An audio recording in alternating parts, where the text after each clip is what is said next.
gbàdúrà fún gbogbo ọkàn tó ń gbọ́ mi lọ́wọ́lọ́wọ́ àti àwọn tó ń wò mí ní ojú ìwòran yìí. Mo gbàdúrà fún yín gbogbo ìṣẹ̀dá tó rí àmì ṣe. Mo gbàdúrà fún yín gbogbo ìṣẹ̀dá tí Ọlọ́run dá àti ọkùnrin àti obìnrin ẹ ò ní wà bákan náà mọ́. Mo gbàdúrà fún gbogbo yín lórúkọ Baba, lórúkọ Ọmọ, lórúkọ Ọlọ́run ẹ̀mí mímọ́, ogun ayé ò ní borí yín o. Mo gbàdúrà fún yín níwọ̀n ìgbà tí kò ti ṣòro fún Ọlọ́run láti tú Jósẹ́fù sílẹ̀ ní ọwọ́ ogun ìdílé, tí kò ṣòro fún Ọlọ́run láti tú sílẹ̀ ní ọwọ́ ogun ilé bàbá àti ilé ìyá, tí Ọlọ́run gbé débi gíga láti lọ ṣe rere, láti lọ jọba. Gbogbo ẹ̀yin tí ẹ ń gbọ́ mi àti àwọn tí ó rí àmì ńlá ṣe lórúkọ Baba, lórúkọ Ọmọ, kò ní ṣòro fún yín láti débi gíga, kò ní ṣòro fún yín láti rí ògo lò, kò ní ṣòro fún yín láti di ńlá, kò ní ṣòro fún yín láti wọnú ògo lọ. Mo gbàdúrà ogun ilé bàbá, ogun ilé ìyá yín kò ní ṣe ẹ̀yin pa. Agbára Ọlọ́run alààyè á dúró tì yín, ẹ ó ṣe rere, ọkàn yín á balẹ̀. Ọ̀rọ̀ Ọlọ́run sọ wípé Àìsáyà 60 verse 1 ó sọ pé dìde kí o tan ìmọ́lẹ̀, nítorí pé ìmọ́lẹ̀ rẹ dé, ògo Ọlọ́run sì yọ ní ara rẹ. Mo gbàdúrà ẹ ó rí ògo lò, àti rí ògo lò láyé á ṣe é ṣe fún yín, àti rí ògo lò kò ní ní yín lára. Ọwọ́ alágbára tó ń dá yín dúró ọ̀run á pa lẹ́nu mọ́. Ọwọ́ alágbára tó ń dá yín dúró ọ̀run á run sọnù. Ọwọ́ alágbára tó lẹ̀ ní débi gíga iná Ọlọ́run á jó sọnù. Ọwọ́ alágbára tó lẹ̀ ní gòkè ọ̀run á dáná sun wọ́n. Ọwọ́ alágbára tó lòun ní kẹ́kẹ́ ṣe rere ọ̀run á run wọ́n sọnù. Ẹ ó wá débi gíga, ẹ ó ṣe rere. Gbogbo ọkọ̀ tó rí àmì ṣe, ojú àdúrà ò ní tì yín, ogun ò ní borí yín, ìyanu á ṣẹlẹ̀, ògo dé ẹ̀mí pin kò ní jẹ́ ìpín yín, àṣẹ Ọlọ́run ti gùn kò yí padà. Jésù Olúwa wa. Àmín. Gbogbo ẹni tí ẹ láǹfààní tí ẹ ń wò wá lásìkò yìí, àkí gbogbo yín pátápátá, àánú Olúwa kò ní fi wá sílẹ̀. A wà nínú ìjọ Victory Church of God, ìjọ aládùúrà. Ó ní àwọn kankan tí a gbọ́ pẹ̀lú olùdásílẹ̀ ìjọ yìí, màmá tí Ọlọ́run fi ṣe olùdásílẹ̀ ìjọ yìí. Ó ní àwọn kan tí a gbọ́ pẹ̀lú, ẹ ti mọ̀ wípé a kì í ṣàdédé káàkiri.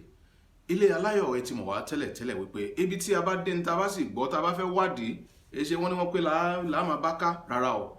A débẹ̀. Ìdí rẹ̀ tí a fi láǹfààní, inú wa dẹ̀ dùn wípé a bá màmá ní ayọ̀ àti àlàáfíà.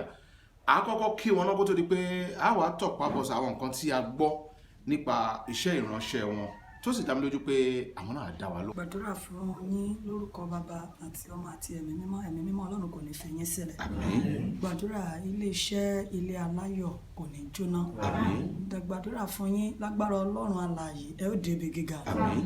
Ibi gíga tẹ́ ń lọ yẹn, mo gbàdúrà, mo súre fún yín gẹ́gẹ́ bí ikọ̀ àti ìríjú Ọlọ́run àti ìpè tí Ọlọ́run pè mí tó fi rán mi níṣẹ́. Ẹ̀mí mímọ́ Ọlọ́run á wà nípa ti yín. Àmín. Ilé-iṣẹ́ yín ò ní jóná. Àmín. Ẹ ó ga, Àmín. ẹ ó ṣe rere. Àmín. Àṣẹ Ọlọ́run ti gùn. Àmín. Ọlọ́run àṣẹ nínú Àmín. ayé. Àṣẹ Ọlọ́run ti gùn. Àmín. Jésù Olúwa wa. Àmín, àmín, àmín lórúkọ Jésù. Màmá, àwọn nǹkan tí a gbọ́ ń pa yín ló ta wá ǹdì kan tí a fi wá, àti wípé a fẹ́ kí ẹ bá wa tú àwọn kankan.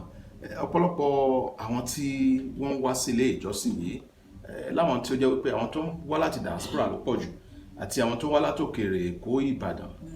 Màmá, kí ni wọ́n rí tí wọ́n fi ń dà gìrìgìrì lọ́dọ̀ yín bí?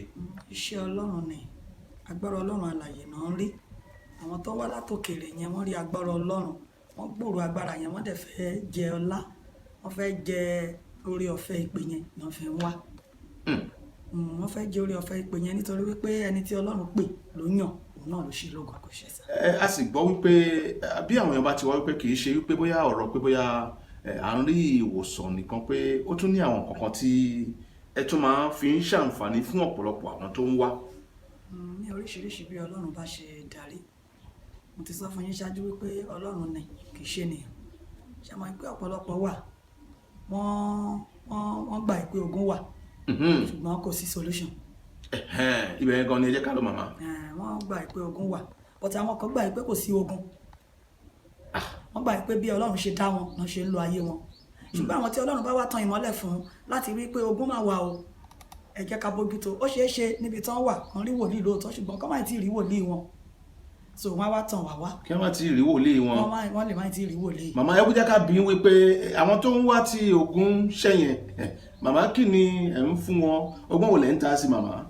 Ọgbọ́n kò sọgbọ́n tá a ta sí bí kò ṣe wípé ohun tí Ọlọ́run fún wa náà la fi fún wọn.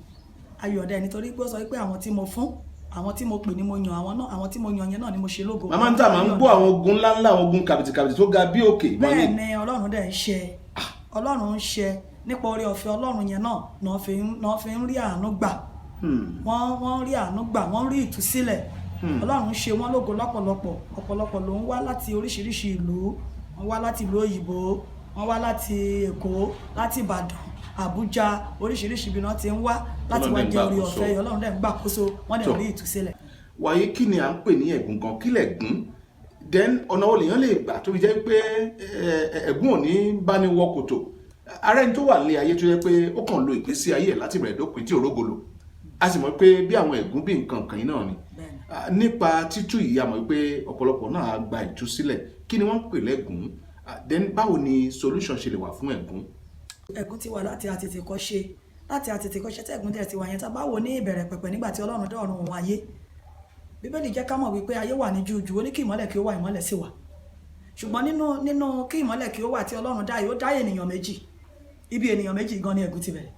Ibi ènìyàn méjì lẹ̀gún ti bẹ̀rẹ̀. Ibi ènìyàn méjì yẹn ni ẹ̀gún ti bẹ̀rẹ̀. Ó dá ènìyàn méjì yẹn ni Ádámù àti Éfà tí Ọlọ́run kọ́kọ́ dá. Níbẹ̀ ni a ti kọ́kọ́ rí ẹ̀gún. Ẹni tó bá wá gbàgbọ́ nínú wípé Ádámù àti Éfà, lára Ádámù àti Éfà láti jáde dandan, àárín nípa ẹ̀gún. Ẹni tí Ọlọ́run bá wá tú sílẹ̀ ló lè bọ́ nípa ẹ̀gún.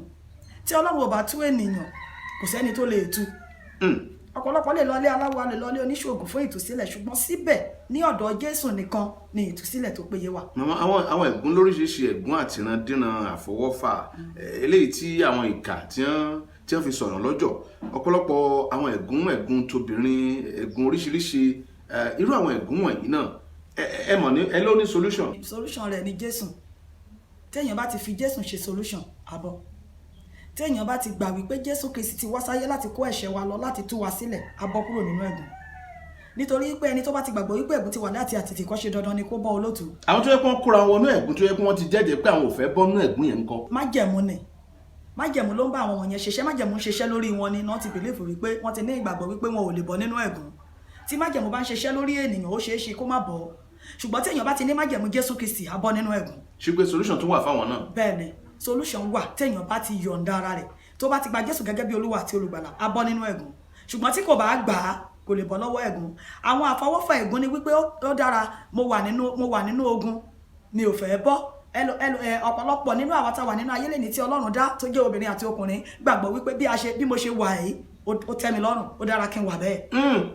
Ẹ̀gún á dẹ̀ sì wọ́n dé sàré.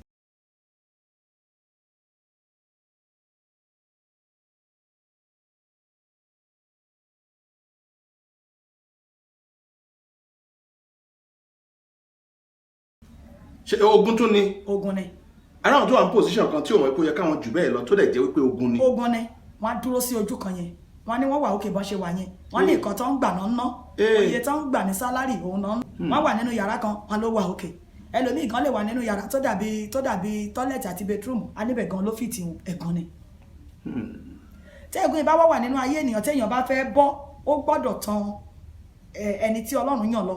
Ẹni tí Ọlọ́run yàn yẹn lọ́wọ́ sọ pé ó dáa ṣe báyìí, ó dáa ṣe báyìí, ó dáa ṣe báyìí, nígbà yìí ni ẹ̀gún á tán, nígbà yìí ni ẹ̀gún á parí. Ṣùgbọ́n téèyàn ò bá ti wá solution sí, ó ṣeé ṣe kí ẹ̀gún sí wé ènìyàn bẹ́ẹ̀ dé sàré. Tó màmá, ẹ kú iṣẹ́ Olúwa lẹ́ẹ̀kan sí. Àwọn tí ẹ tú ìyá mọ̀ pé ọ̀pọ̀lọpọ̀ tí ó bá ń wò wá tó ń gbọ́ wa náà ni a ti gba ìtúsílẹ̀. Ǹjẹ́ lọ́dọ̀ tí ń bí a rí àwọn èrò tó pọ̀, ṣé káàdì ni wọ́n ń gbà kí wọ́n tó rí yín ni àbí àǹfààní wà fún gbogbo àwọn tó bá fẹ́ wá rí yín? Bí Ọlọ́run ṣe fún wa ní oore ọ̀fẹ́ àti agbára tí Ọlọ́run fi fún wa gẹ́gẹ́ bí wòlíì ìran yìí, wọ́n ní oore ọ̀fẹ́ láti wá láti rí mi. Àwọn tí ó bá fẹ́ àǹfààní bóyá láti pè yín fún nǹkan kan, because ara wọn tí ó jẹ́ pé from outside the country ni wọ́n ti ń wò wá, àbí káàtì ọkọ̀ sọ bí tá a wà náà ní ìpínlẹ̀ tí a wà yìí, ẹ̀yin mo sì fẹ́ kí fún wọn ní àǹfààní láti sọ yẹn. Ara wọn tí ó fẹ́ wá direct, ẹ bá mi júwèé ibi tí ẹ wà gangan. A wà ní ìjọka láwà after police 7. Nọ́mbà tí wọ́n lè máa pèsè ń kọ́. So wọ́n pè wá sórí nọ́mbà yìí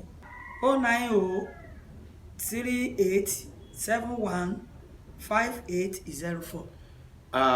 Orí social media ń kọ́ nítorí pé ara àwọn tó jẹ́ pé wọ́n fẹ́ wò pé àwọn fẹ́ rí màmá ní Facebook ní nǹkan kan.